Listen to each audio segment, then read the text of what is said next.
I'm Eli. Today in Lego STEM, we're going to be making a tic-tac-toe board out of Lego.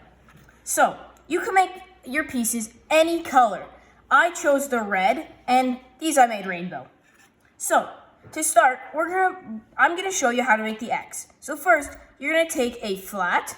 I took a flat, you can use studded, 1x3 piece, and put it there. Next, I took a flat, 1x1, and another flat 1x1, and put them there.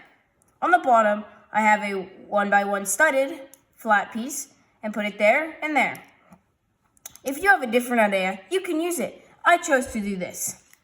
So, that's how the X goes. Next, for the O, I put the pieces like this. Next, I take my 1x3 flat, put it there, a 1x1 there, a 1x3 there, and a 1x1 there.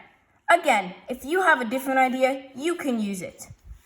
Also, they don't have to be the same colors. And again, if you don't have these pieces, you can use studded. So, for the board, if I take off this piece, as you can see, it's just a black. You can use white, yellow, or rainbow if you choose, but that's your choice. So, thank you and have fun.